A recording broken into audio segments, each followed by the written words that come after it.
Bienvenidos a una nueva Contraagenda. Te pedimos que te quedes con nosotros, nos acompañes a realizar un análisis de lo que dejó el encuentro del Club Bilderberg 2023. ¿Cuáles son los planes de este grupo elitista para este año, para el resto del mundo? Enseguida en Contraagenda. El Club Bilderberg fue creado en 1954.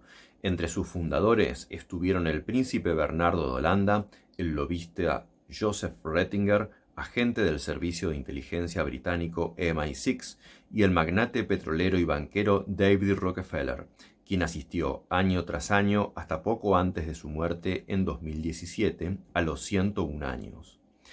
Ya desde un primer momento quedó claro entonces que Bilderberg sería una instancia cuasi secreta de coordinación del poder global, reuniendo en su seno al sector de inteligencia y la OTAN, junto al poder económico y la antigua aristocracia de la nobleza europea. En este esquema, quienes detentan el poder en Bilderberg, la minoría que decide cada año quiénes serán los 120 o 130 invitados, son los CEOs de corporaciones cuyos principales accionistas están ligados al poder financiero de las principales dinastías bancarias globales, entre ellas la Rothschild y la Rockefeller. De ahí que estén siempre presentes bancos como Goldman Sachs, JP Morgan, Santander, que es miembro del grupo Interalfa, o medios de comunicación como Bloomberg o The Economist, propiedad de Rothschild y Agnelli. Si estas dinastías banqueras centenarias son entonces los dueños y accionistas, los servicios de inteligencia internacionales y la OTAN son los encargados de la planificación estratégica a mediano y largo plazo de los objetivos necesarios a sus intereses. Los CEOs de las corporaciones invitados a Bilderberg, en un escalón ya más bajo, son los gerentes encargados de llevar a cabo esta planificación, coordinando su implementación en las distintas áreas que les competen. Por último, los primeros ministros, presidentes y políticos invitados solo son los gerentes de los gerentes, o sea, los encargados de instrumentalizar en cada nación las agendas que en los niveles más altos se determinan. Eso es, en resumidas cuentas, el Club Bilderberg, un encuentro anual de planificación de las agendas globales. En esta ocasión, Bilderberg se reunió en la ciudad de Lisboa, en Portugal, entre el 18 y el 21 de mayo. Allí confluyeron el secretario general de la OTAN, Jens Stoltenberg, junto con un Henry Kissinger, que acaba de cumplir 100 años, nada menos, este 27 de mayo, junto a exdirectores de los principales servicios de inteligencia del mundo y actuales también directores, como el caso de Avril Haine, de la CIA, del MI6 británico, junto a los CEOs, a los principales gerentes generales de las corporaciones globales más importantes, como pueden ser Google, Microsoft, Pfizer y tantas otras que vamos a estar mencionando. Por supuesto, también directivos de la principal banca global, como Goldman Sachs, petroleras, las principales corporaciones globales, medios de comunicación, junto al aparato bélico militar de la OTAN, junto a los servicios de inteligencia internacionales, planificando cómo va a ser el mundo. Al mismo tiempo, mientras se desarrollaba la reunión Bilderberg, también estaba realizándose, en el caso del G7 en Japón, en Hiroshima, nada menos que en la ciudad donde Estados Unidos destruyó una cantidad inmensa de población con una de sus bombas atómicas. En paralelo entonces estaban realizando estas dos reuniones. En una se estaba planificando entre el poder corporativo mundial y el servicio bélico militar y los principales think tanks del mundo, cómo iban a ser las estrategias para los próximos tiempos. Y, por otro lado, el poder formal, el poder de los dirigentes políticos, de primeros ministros y presidentes, se encontraba reunido, seguramente a la espera de que le llegaran cuáles iban a ser las agendas que ellos iban a tener que aplicar en sus distintos países, refrendar con un discurso y con un lenguaje político aquellos criterios, aquellas ideas, aquellos conceptos que se desarrollan por otro lado en las instancias de poder de planificación estratégica de largo plazo, en el caso de la OTAN y los servicios de inteligencia como la CIA y el MI6. Junto al ya centenario Henry Kissinger estuvieron presentes Avril Haines, directora de Inteligencia Nacional de los Estados Unidos y exdirectora adjunta de la CIA, el vicepresidente de la Comisión Europea y propagandista de la guerra en Ucrania, Josep Borrell.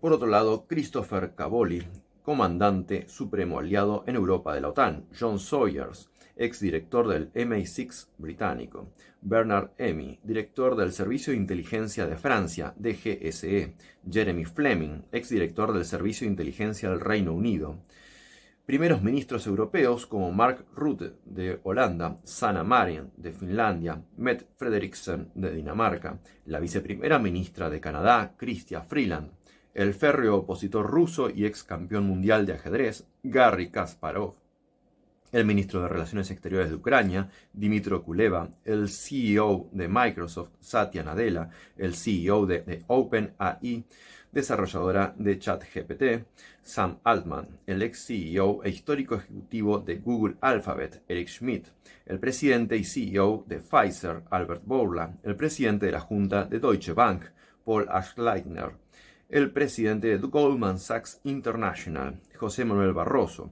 el CEO de British Petroleum, Bernard Looney, el exdirector general de Shell, Ben van Boorden, el presidente de la banca Wallenberg, Marcus Wallenberg, el presidente del Grupo Planeta, José Creueras, la directora ejecutiva de Banco Santander, Ana Botín, el presidente del Foro de Davos, Börge Brende, la editora en jefe de The Economist, propiedad de la histórica banca Rothschild, Sunny Beddoes, y la asesora de la Reserva Federal de los Estados Unidos, miembro del influyente Council on Foreign Relations y presidente del Museo de Arte Moderno de Nueva York, el MoMA, Mary José Kravis.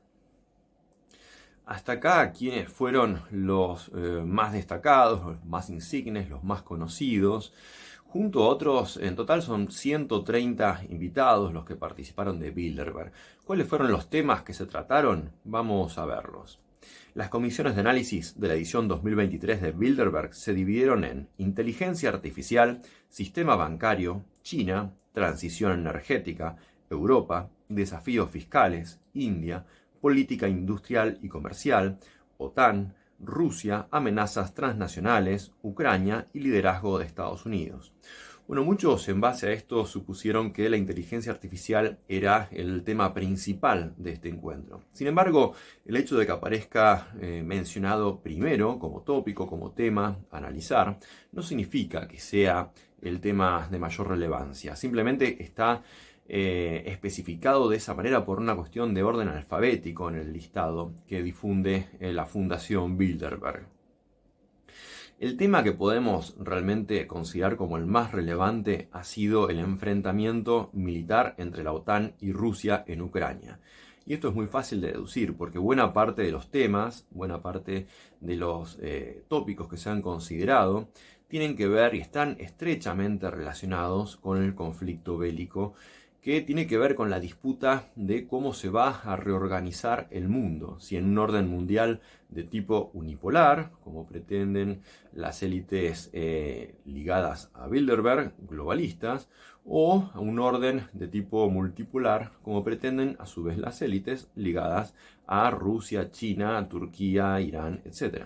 Si prestamos atención, aparecen allí mencionados como temas Rusia, aparece la OTAN, aparece Ucrania. Estamos hablando ya 3 temas.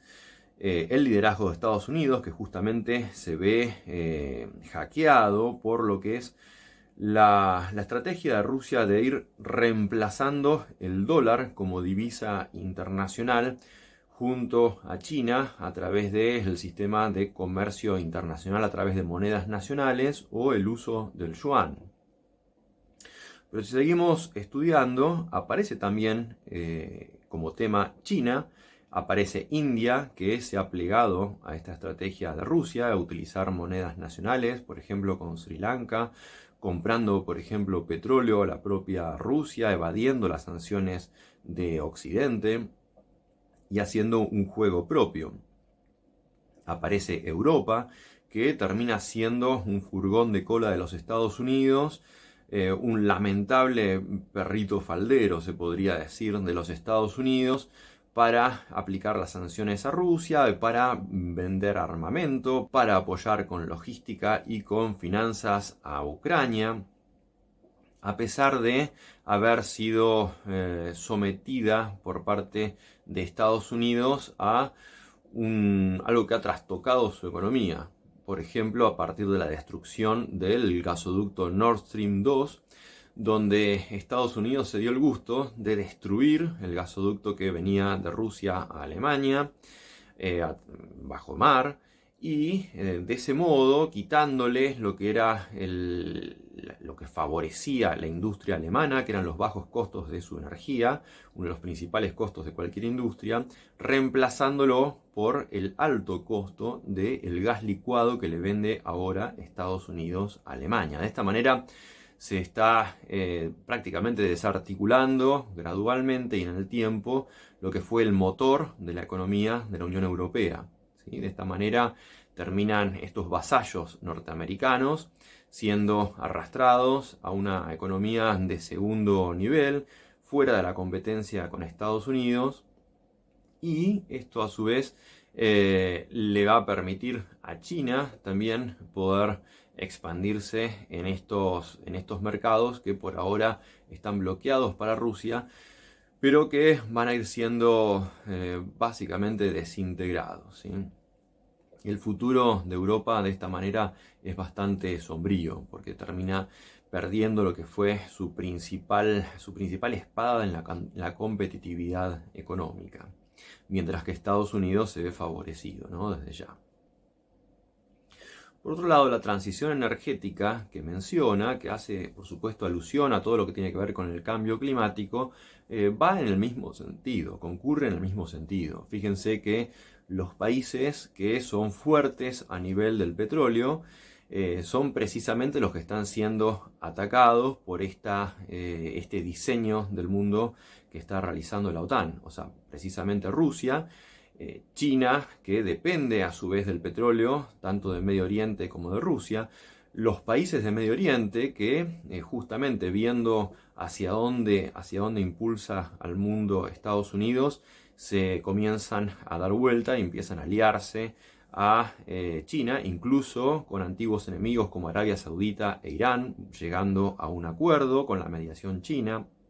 Entonces estamos viendo la reconfiguración del mundo en principio en dos grandes esferas de influencia. Por un lado, aquella que tiene que ver con Estados Unidos, donde queda todo lo que es el continente americano, y por otro lado, lo que es todo el sector euroasiático, donde va a tener mayor preponderancia la nueva potencia que es en ascenso, que es China, aliada con Rusia, a la cual lo más probable es que no la deje caer. O sea, así como Ucrania está recibiendo armamentos de Europa y de Estados Unidos y financiación de los mismos, Rusia está recibiendo y va a seguir recibiendo el apoyo, así sea de manera secreta y sin que se enteren los grandes medios, apoyo de tipo financiero e incluso también militar por parte de China. A China no le conviene en absoluto que Rusia termine siendo desintegrada. Si Rusia perdiera esta guerra, si Rusia cayera,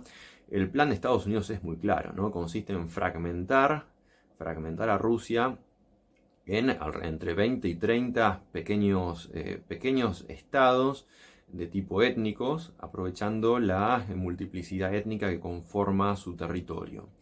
Por supuesto, nada de esto le conviene a China porque saben que el siguiente paso va a ser fragmentar a la propia China, que como sabemos también tiene su territorio de algún modo conformado por distintas culturas, por distintas etnias, ¿no? Por un lado está la cultura Han, de lo que es la costa china y lo que es el centro del poder chino, pero luego están los uigures, están los tibetanos, hay una cantidad de pueblos que conforman lo que es el territorio chino, que por supuesto podría ser fácilmente desmembrado con un avance unipolar de Estados Unidos y Gran Bretaña en el mundo. Todo esto, por supuesto, China no va a permitir que ocurra, va a sostener a Rusia hasta último momento, y Rusia a su vez tiene, por supuesto, un arsenal nuclear con el cual defenderse e impedir su propia desintegración.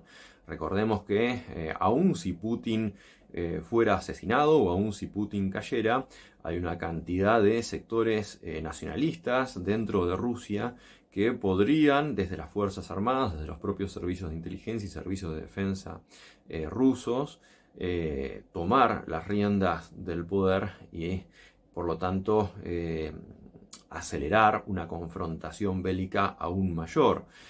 Que esto también precisamente es hacia donde está apuntando el sector norteamericano. Para poder analizar entonces qué es lo que realmente ocurrió en Bilderberg, cuando vemos que la mayoría de sus tópicos tienen que ver con el conflicto bélico, dijimos incluso esta cuestión de la transición energética y el cambio climático. Estados Unidos y Europa buscan preparar un sistema energético en el mundo que no dependa del petróleo, o sea, que no dependa de los nuevos aliados de China y Rusia, que no dependa además de Medio Oriente, que no dependa más de la fuente de energía rusa, que empieza a depender de las nuevas tecnologías de la energía, por más que sean de altísimos costos, y acá también un negocio gigantesco de la gran banca, que es la que financia toda esa transición energética, pero es una forma de reasegurarse un poder que ya no dependa más de aquellos factores que empiezan a alinearse con el nuevo poder de China y Rusia. Por supuesto, muchos dirán, pero China y Rusia también son parte de la ONU, China y Rusia también han venido participando del foro de Davos, etcétera, etcétera, ¿no? Esto ya lo hemos venido charlando. Tanto China como Rusia, como Irán y como buena parte de los países del mundo, tienen una cantidad enorme de su economía imbrincada con las corporaciones globales que surgen desde el aparato de poder globalista, ¿sí? Todas ellas tienen también sus filiales en Rusia, en China, hacen sus gigantescos negocios y tienen de alguna manera cooptada la economía de estos países para el servicio del armado de poder globalista. Esto es lo que ha venido diciendo, por ejemplo, George Soros en la última conferencia de Múnich. Ellos quieren a China como su futura sede de poder hegemónico, donde puedan imbrincar tanto el capitalismo, ¿sí? El capitalismo de la propiedad de los medios de producción en las poquísimas manos de los grandes bancos globales, en las poquísimas manos de las dinastías financieras como Rockefeller, Rothschild, etc. Y poder asentarse en China, cosa que ya venía realizando la dinastía Rothschild, por ejemplo, con múltiples acuerdos con China, llevando allí parte de su oro, etc. Siendo entonces el nuevo hegemón mundial.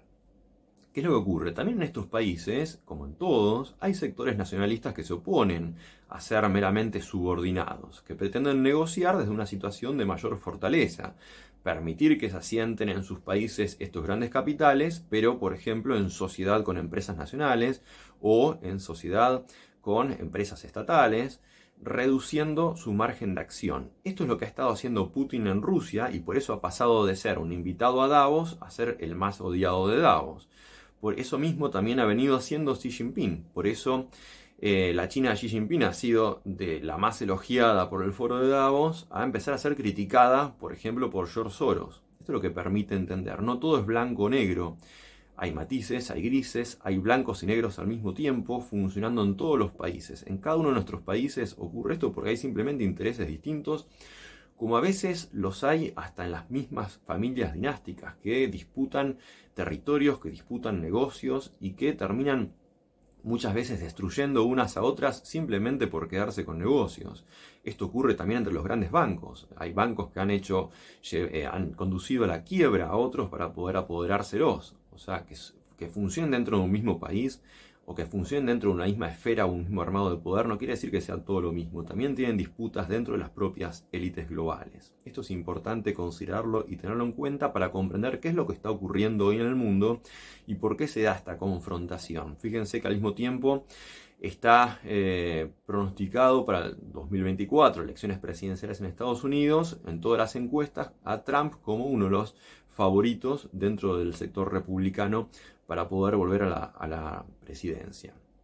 ¿Qué es lo que ocurre? Fíjense que hay incluso tapas de The Economist, de la familia Rothschild, temiendo esta posibilidad.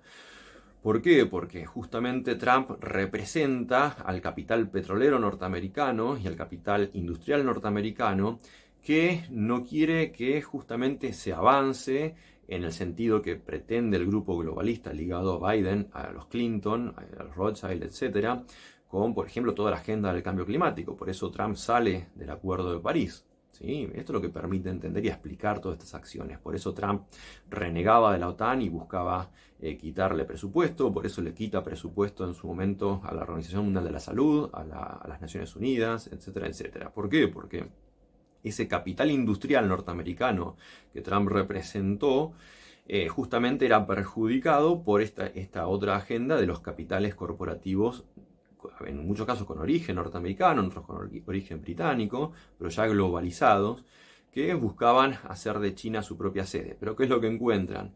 En esta alianza que se constituyó entre Putin, Trump y Xi Jinping, se alteraron estos planes. A partir de ahí lo que se hace es, bueno, el retorno del sector globalista al poder en Estados Unidos, el acceso de Biden a la presidencia, el intento de quitar del gobierno de Rusia a Putin, poder reemplazarlo con un títere ligado a el sector globalista norteamericano, y lo mismo con Xi Jinping. De hecho, George Soros le pronostica a Xi Jinping que va a durar poco su gobierno en China. ¿Por qué? Bueno, porque necesitan otro tipo de China, donde sí siga existiendo un partido comunista muy fuerte, que domine a la población como mano de obra, pero por otro lado asociado sin ponerle ningún tipo de trabas al poder del capital global.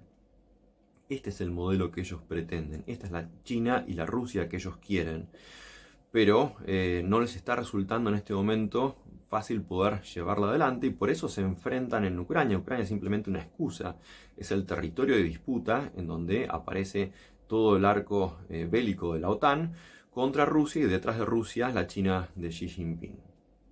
Esto es lo que se estuvo discutiendo en Bilderberg. ¿Van a avanzar con este conflicto bélico que puede terminar en una conflagración nuclear?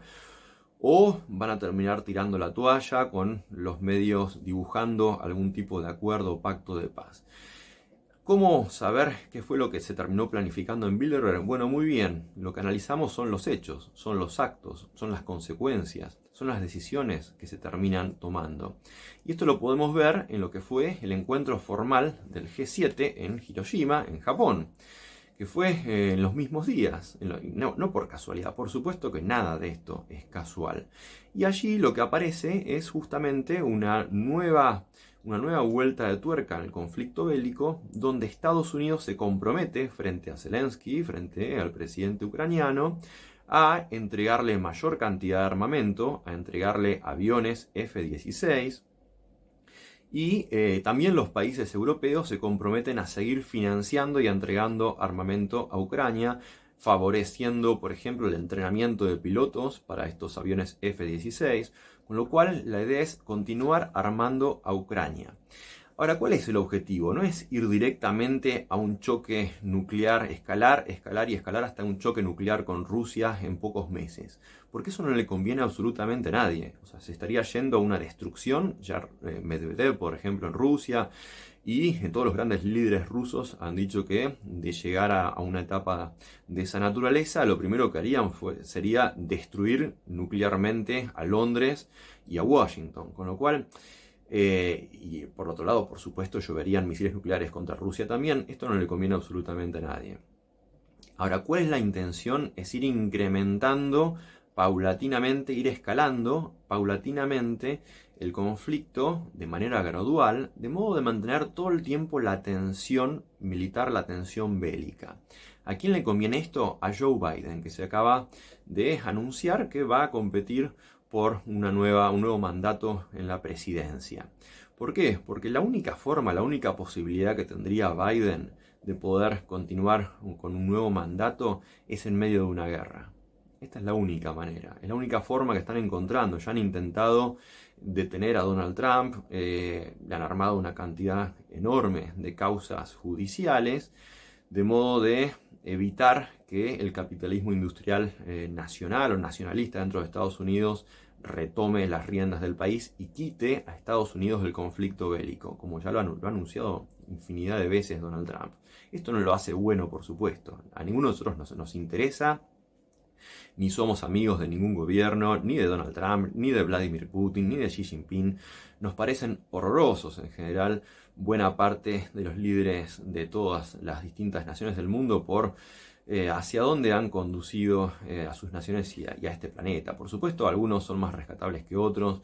Podemos rescatar cosas positivas, como no, en el caso de Putin en Rusia, cómo ha tomado un país que estaba prácticamente destruido después de la caída de la Unión Soviética y esos primeros años asociados a Estados Unidos, y en estas 2 décadas de mandato lo ha vuelto a levantar como una potencia mundial. Esto lo reconocen todos los rusos y por eso es permanentemente reelecto con tasas de aprobación de alrededor del 70-80%. Independientemente de que se puedan falsear estos datos, estas elecciones, cualquiera que hable con personas de la población rusa van a aceptar esto que estamos diciendo. Por supuesto, muchos podrán criticarlo en cuestiones que tienen que ver más con patrones liberales de Occidente en cuanto a los derechos individuales de determinadas minorías, etcétera, etcétera. Pero lo cierto es que a nivel colectivo nadie puede dudar que si comparamos la Rusia de hace 20 años, completamente en la lona y completamente extinguida como poder en el mundo, y la Rusia actual, que le pone un freno a los apetitos de la OTAN, son 2 Rusias completamente distintas, ¿no? Entonces, cada uno con sus matices. Lo que nos importa acá es analizar cómo funciona el mundo, cómo funcionan estos gobiernos, cómo funcionan estos líderes, cómo funciona el poder, en este caso el poder de Bilderberg. No para elogiar a nadie, no para casarnos con nadie, sino para poder comprender, y en tanto que comprendemos poder pronosticar y prever qué es lo que está por venir en nuestro planeta. Como dijimos, lo que hay que ver acá son las decisiones que se tomaron inmediatamente después de la reunión Bilderberg. Y por ejemplo, lo que vamos a encontrar es que Estados Unidos aprobó la venta de un sistema de defensa aérea a Ucrania por 285 millones de dólares. ¿Sí? ¿En qué consiste? Bueno, en un sistema de defensa aérea, se llama NASAMS, y también de equipos relacionados, para que Ucrania pueda entonces defenderse de los ataques con misiles y de los aviones rusos. Esto mientras van preparando a los F-16. Para poder utilizar los F-16 se requiere todo un entrenamiento de pilotos que va a llevar bastantes meses y bastante tiempo. Y todo esto nos va acercando cada vez más a las elecciones en Estados Unidos, recordemos. Por otro lado, los países europeos ya se dispusieron a realizar el entrenamiento de estos pilotos de los futuros F-16. ¿Sí? Van armando cada vez más, de modo tal de que cuando se llegue a las elecciones, Biden pueda decir: ciudadanos norteamericanos, estamos en guerra, tienen que apoyarme para poder seguir conduciendo esta guerra. No sigan al loquito de Donald Trump que les promete que va a salir de este conflicto armado que tenemos. Eso es poco serio, necesitamos defendernos, de lo contrario Rusia va a seguir avanzando, va a destruir toda Europa, luego va a avanzar con China contra nosotros, etcétera, etcétera, etcétera. Ese va a ser el relato, ¿sí? El relato de Biden de: nosotros somos las democracias del mundo contra las autocracias de Rusia, China, Irán, Turquía, que encima, bueno, ahora les acaba de salir mal en Turquía. Pudimos ver en la conferencia de Múnich cómo George Soros apostaba por la derrota de Erdogan en Turquía. Y acá, de nuevo, a nosotros no nos interesa defender a Erdogan, que a lo largo de su historia política ha dado 1000 vueltas como una calecita. No nos importa un personaje como Erdogan, como ningún otro. Lo que sí nos importa es que su reelección marca y refuerza un camino de Turquía aliado a Rusia, con lo cual tenemos hoy que buena parte de la población del mundo está en contra de los planes de Estados Unidos, Reino Unido y la OTAN.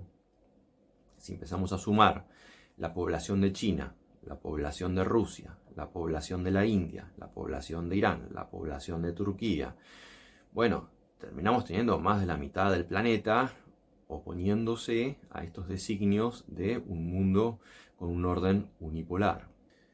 Por eso uno de los tópicos de Bilderberg 2023 fue el liderazgo de Estados Unidos. Un liderazgo que queda hackeado, ¿sí? Ellos necesitan, entonces dijimos, derrotar a Rusia, derrotar a Putin en Rusia, derrotar a Xi Jinping en China, derrotar a Trump en Estados Unidos, poder entonces recuperar la marcha hacia un mundo de tipo global, con un proyecto de gobierno mundial cuyo prototipo es las Naciones Unidas y cuyo estado de cabecera sea no ya Estados Unidos ni Occidente. Por eso están destruyendo Occidente a través de la cultura, promoviendo las drogas ampliamente, promoviendo ideologías como por ejemplo todo lo que tiene que ver con la teoría queer, de autopercepciones, esto aplicado desde la más tierna infancia, desde los jardines de infante, para desestructurar toda la sociedad desde sus formas tradicionales, desestructurar las familias, desestructurar las comunidades. Están disolviendo a Occidente. ¿Por qué? Porque el nuevo hegemón sobre el cual se va a parar ese gobierno mundial va a tener que ver con, en sus planes, con otro tipo de modelo y no ya el occidental, ¿sí? Ese era el plan original. Mientras se iba construyendo el gobierno mundial con las Naciones Unidas como institución formal, ¿sí? Ahora, si no logran esto, lo que vamos es a un orden multipolar. Y esto, por supuesto que puede terminar decantando en una China como nuevo hegemón mundial, y esto tampoco le convendría a nadie. Ningún imperio global, sea chino, sea ruso, sea norteamericano, sea británico, sea el que sea, sería conveniente para nuestros pueblos. Ahora, lo que sí ocurre es que al resquebrajarse el poder hegemónico actual, nos brinda la posibilidad para que podamos sí construir un proyecto propio desde nuestros propios países, valga la redundancia, un proyecto propio desde nuestras culturas, desde nuestras tradiciones, desde nuestra historia, desde nuestras luchas, desde nuestras necesidades, ¿sí? Y esto es lo que no quieren. Al desgajarse ese armado internacional que construyeron a través del patrón dólar, a través del poderío militar de la OTAN, que justamente el dólar valía en tanto y en cuanto el petróleo como principal insumo energético se comercializaba obligatoriamente con el dólar a través del poder bélico de la OTAN. Si se empieza a resquebrajar la OTAN, si se empieza a resquebrajar el dólar, si se empieza a resquebrajar lo que es toda esta conexión, esta red, ¿sí? El poder energético que ellos controlaban. Y fíjense que es justamente lo que está ocurriendo. Medio Oriente se empieza a apartar de Estados Unidos. El dólar empieza a ser reemplazado con monedas nacionales y con el yuan. La OTAN empieza también a perder poderío a través del desafío abierto de Rusia. Entonces, justamente al desarmarse esta estructura imperial global, lo que nos permite es un margen de transición de al menos 30 años, donde podemos, si así se lo proponen nuestros pueblos, si así se lo propusieran nuestras dirigencias, lo cual hoy no se lo ve lamentablemente, pero podría ocurrir y podría sorprendernos la historia, con una ventana de oportunidad. ¿Sí? Esto es lo interesante y lo importante de esta etapa, de esta transición. Una vez que la transición termine y se cierre esa ventana de oportunidad, lamentablemente estaremos o en una hegemonía o en otra. O lo que también puede terminar ocurriendo es que no haya ni vencedores ni vencidos y que efectivamente se terminen dividiendo el mundo. En lugar de ir a un gobierno mundial único, se divida el mundo en dos grandes esferas de intereses, ¿sí? Un proyecto euroasiático donde sea hegemónica China y un proyecto, por otro lado, con base en el mundo y el poder anglosajón, con todo lo que es el continente americano y Reino Unido. Esta también es una posibilidad desde ya. Ahora, como sea, mientras no se termine de establecer no se termine de coagular, si utilizamos términos de ciertas sociedades secretas, nefastas, mientras no se termine de coagular ese nuevo sistema, tenemos una ventana de oportunidad para construir algo propio. Sepamos aprovecharla. Vamos entonces simplemente ahora a ver cómo queda configurado el plan de Bilderberg para el tiempo que viene. Por un lado dijimos, de los 13 temas que se trataron, que se abordaron en Bilderberg, de esos 13, prácticamente todos tienen que ver con el conflicto bélico y cómo se va a terminar dirimiendo. Por eso, la inteligencia artificial, por supuesto, es aplicado en buena parte al control de las poblaciones. Esto ya lo estamos viendo, al control de los relatos, para que el relato hegemónico del poder globalista sea el único disponible en las redes sociales, el único aceptable en los medios de comunicación, el único aceptable en las academias y en los medios de enseñanza. El sistema bancario van a buscar entonces reforzar el dólar, ¿sí? Que se deje de cuestionar la hegemonía del patrón dólar. En cuanto a China, poder limitar, y acá hay riesgos, por supuesto, de un nuevo conflicto bélico en Taiwán, donde se cree una situación muy similar a la de Ucrania. Todo esto favorecería, entonces dijimos, los planes del Partido Demócrata, históricamente belicista, y los planes del globalismo, que necesita de la guerra permanente para poder justificar su permanencia en el poder.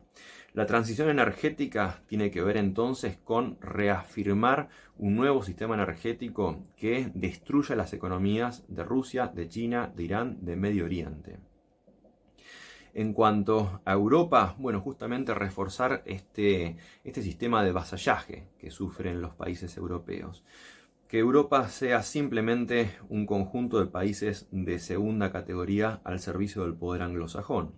En cuanto a los desafíos fiscales, tiene que ver con la posibilidad que tiene Estados Unidos de caer en un default. Esto, por supuesto, no va a ocurrir, siempre se termina pactando y de una manera resolviendo, como a través de mayor emisión por parte de la Reserva Federal, mayor endeudamiento por parte de Estados Unidos, manteniendo así prácticamente a un muerto viviente cada vez más y más endeudado, con un pulmotor artificial que es la deuda, pero que tiene pies de barro. ¿Por qué? Porque esto solamente se puede sostener en tanto y en cuanto el patrón dólar se extienda a todo el resto del mundo, y justamente esto es lo que se está poniendo en jaque en la actualidad. India con su rol independiente, jugando en el AUKUS un poco para Estados Unidos y aliándose a Rusia para comerciar por fuera de las sanciones. La política industrial y comercial, donde se ha destruido lo que era el sistema de la globalización sin trabas, levantando aranceles, levantando barreras para los flujos comerciales. Todo esto con las sanciones terminó. La OTAN, justamente, el cual va a ser el rol de la OTAN, va a ser potenciar la OTAN a través de Europa y Estados Unidos. Todo esto se pone en jaque nuevamente si aparece en escena en Estados Unidos Donald Trump.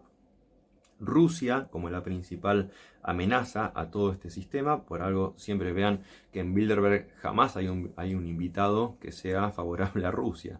El único invitado que suele aparecer ruso en Bilderberg es Garry Kasparov, ¿no? Aquel ex campeón mundial de ajedrez, que es un férreo opositor a Vladimir Putin. De hecho, fundó un partido y compitió en elecciones contra Vladimir Putin, representando los intereses del poder anglosajón.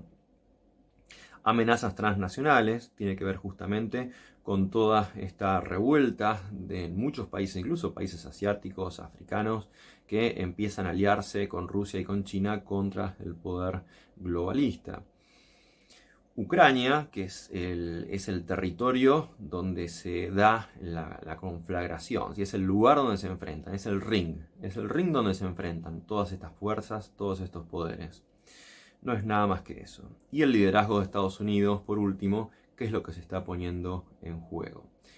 Esto es un poco entonces todo lo que se estuvo tratando, discutiendo, debatiendo en las comisiones de este lujosísimo hotel en Lisboa, en Portugal, de manera secreta. Nadie conoce exactamente cuáles fueron los discursos que allí se dieron, pero como dijimos, es muy fácil saber cuáles fueron las decisiones a partir de lo que después termina implementando el G7. Si pasamos al encuentro del G7, vamos a ver precisamente todo esto. ¿Qué es lo que dijo el G7 a partir de su documento? Dice, estamos tomando medidas concretas para, apoyar a Ucrania durante el tiempo que sea necesario, frente a la guerra de agresión ilegal de Rusia. O sea, vamos a seguir apoyando a Ucrania todo el tiempo que sea necesario porque justamente nos conviene nuestro plan. Aumentar la tensión a nivel mundial y de esta manera reforzar nuestros planes para que no se pueda retornar a un gobierno que saque a Estados Unidos del conflicto bélico, que cada vez sea mayor la tensión y por eso vamos a llevar allí nuestros F-16, vamos a mandar tanques, vamos a mandar logística, vamos a mandar finanzas, vamos a mandar dinero, vamos a mandar créditos para que cada vez más se escale la tensión. Después sigue el documento. Fortalecer los esfuerzos de desarme y no proliferación. Bueno, esto con respecto, por supuesto, a los países que no los incumbe a ellos, ¿no? Impulsar la transición hacia economías de energía limpia del futuro a través de la cooperación dentro y fuera del G7, lo que dijimos, transición energética. Fíjense cómo los tópicos de Bilderberg se ven representados después en lo que aparece en el documento del G7. Lanzar la declaración de acción de Hiroshima para una seguridad alimentaria global resiliente con países socios para abordar las necesidades actuales y futuras. Bueno, esto es todo relato para poder venderse como los buenos del mundo que se preocupan por el hambre, muy similar a lo que es la Agenda 2030 de Naciones Unidas.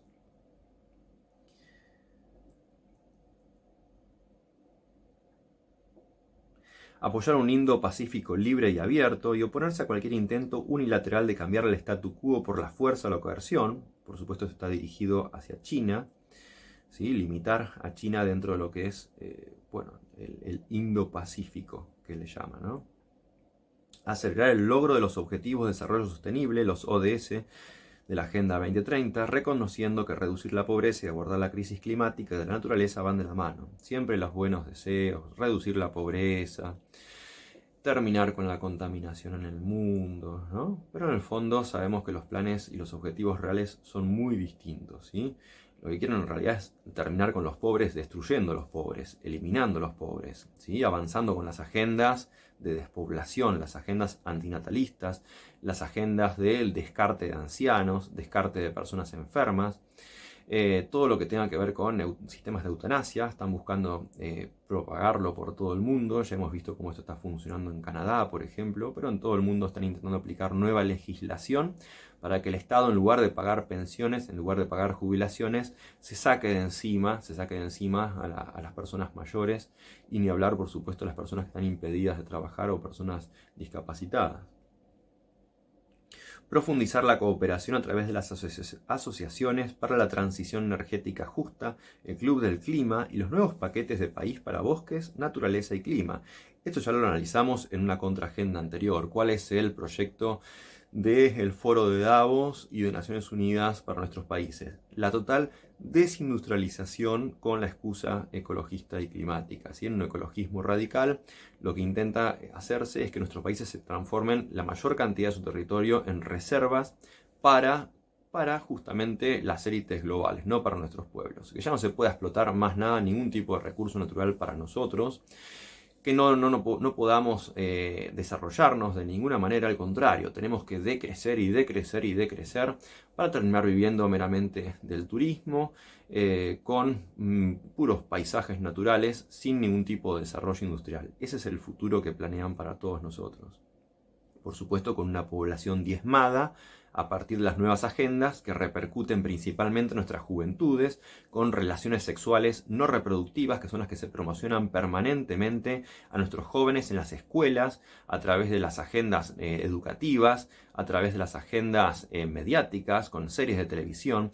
Todo el tiempo quieren destruir la mente de nuestros jóvenes para que justamente no formen familias, para que no se reproduzcan, para que no tengan hijos, ¿sí? De modo tal de que de acá a las próximas décadas queden diezmadas nuestras poblaciones, ellos pueden hacer los recambios poblacionales que quieran para poder someternos cada vez más, para poder manipularnos cada vez más y principalmente para que haya cada vez menos bocas que alimentar, para que justamente nuestros países sean meras fuentes de recursos para las élites globales. Nada más, para que seamos las reservas de fauna y de flora, para que los hijos de las élites puedan recorrer libremente y hacer turismo en nuestras tierras. De ahí que el G7 también promocione, dice, vamos a defender los principios internacionales y los valores compartidos, promoviendo los derechos humanos universales, la igualdad de género y la dignidad humana. Bueno, por supuesto todo esto es puro relato, ¿no? Puro relato, como lo que realiza las Naciones Unidas con su famosa Agenda 2030. Habla también de una inteligencia artificial inclusiva, avanzar los debates sobre la gobernanza de la inteligencia artificial inclusiva. ¿Sí? ¿Qué significa esto? Inteligencia artificial absolutamente guionada para que sus agendas sean incuestionables, sean la verdad incuestionable. Lo mismo están haciendo en las redes sociales, censurando toda información alternativa. Ahora lo van a transformar en una verdad incuestionable porque lo va a decir, como lo viene haciendo ChatGPT y la inteligencia artificial. Esto es un poco lo que se nos viene, no solamente en este año 2023, sino también en los años que le sigan. ¿Sí? En 2024, 2025 vamos a ver cómo se profundizan estas agendas. ¿Sí? Por un lado, entonces, Bilderberg decidió incrementar la tensión bélica contra China, contra Rusia, contra China en Taiwán, contra Rusia en Ucrania, de modo tal de poder forzar una reelección del sector ligado a Joe Biden e impedir que retorne Donald Trump en Estados Unidos. No porque Trump sea bueno o sea malo, no les importa, no son ni buenos ni malos nadie. Acá son todos nefastos, ¿no? Son élites de poder que están compitiendo por hacerse con el dominio del mundo. Por otro lado, entonces dijimos, van a favorecer, van a promover aún más todo lo que es la agenda de despoblación. Esto lo vienen planteando abiertamente. Por otro lado, van a promover todo lo que tiene que ver con la agenda de desindustrialización de nuestros países. Esta es la apuesta del grupo de Bilderberg, ¿sí? Que está viendo cómo se van reduciendo sus herramientas y sus mecanismos de poder. Cómo a medida que se va reduciendo el uso del dólar en el mundo, en las transacciones internacionales, a medida que se va reduciendo el control sobre los recursos energéticos, a medida que se va reduciendo su poderío bélico porque está siendo fuertemente cuestionado. ¿Qué es lo que finalmente ocurra? Lo vamos a terminar viendo en los próximos meses y en los próximos años. Lo importante es que todos nosotros tengamos en nuestra mente esta hoja de ruta que este poder tiene, que podamos saber hacia dónde se dirigen y hacia dónde nos quieren dirigir, de modo tal de poder prever sus acciones y de poder impedirlas. Este es nuestro objetivo al hacer este tipo de análisis, que podamos adelantarnos a sus jugadas, que podamos adelantarnos a sus objetivos, sabiendo sus planes de antemano, sabiendo hacia dónde se dirigen y hacia dónde nos quieren dirigir, hacia dónde quieren conducir este mundo, ¿sí? Sabiendo eso, por lo menos desde nuestra esfera personal vamos a poder comenzar a construir soberanía, ¿sí? Soberanía sobre nuestras vidas, oponiéndonos activamente desde nuestras personas a estas agendas, ¿sí? En donde nos desempeñemos, oponiéndonos en nuestro trabajo, oponiéndonos con nuestra familia. Con personas soberanas podemos construir familias soberanas que se opongan en el trabajo, en la escuela, en la academia, en la universidad, en los medios de comunicación, para construir comunidades soberanas, organizaciones soberanas, agrupaciones soberanas, de modo tal de que podamos al día de mañana poder tener una comunidad organizada soberana a nivel nacional y que esto se replique en distintos países. Es la única manera. Tenemos necesariamente que empezar por nosotros mismos, oponernos férreamente a estas agendas que estamos describiendo. A partir de ahí vamos entonces en red conformar una red que se oponga gradualmente y de manera, entonces dijimos, soberana a estos planes. Para esto es muy importante que difundas este tipo de videos, que lo compartas en tus redes sociales, que compartas los análisis que venimos haciendo en contrainfo.com, que te suscribas a nuestro canal, que veas nuestros videos, que los compartas con tus amistades, con tus familiares, de modo tal de generar cada día mayor conciencia. Si no estás de acuerdo con algo que decimos, bienvenido sea, lo dejás como comentario, nos aportás también, no simplemente para criticar, ¿sí? Esto no ayuda a la crítica por la crítica misma, ayuda el aporte, ayuda a la crítica constructiva. En todo caso, que nos digas qué elemento también podemos analizar, qué otro elemento podemos considerar y tomar en cuenta, qué documento podemos sumar a nuestro análisis. Esto es lo que te pedimos que hagas, ¿sí? Que colabores con nosotros para que podamos construir una conciencia soberana alternativa contra estas agendas nefastas que bajan desde los poderes globales. Muchísimas gracias por habernos acompañado hasta acá. Gracias por estar viendo esta contraagenda. Te invitamos a que veas todos los videos de nuestro canal, a que nos sigas a contrainfo.com en sus distintas redes sociales, en Telegram, en Facebook, en Instagram, en Twitter, en Gab, en YouTube, etcétera, etcétera, en Odyssey para aquellos videos que han sido censurados, de modo tal de que cada vez seamos más y más los que nos opongamos a los planes globales de estas élites que justamente buscan destruir a nuestras familias, que buscan destruir nuestras comunidades, que buscan destruir nuestro futuro. Contamos con vos para dar esa lucha, para dar esa batalla. Gracias por seguirnos hasta acá y hasta la próxima.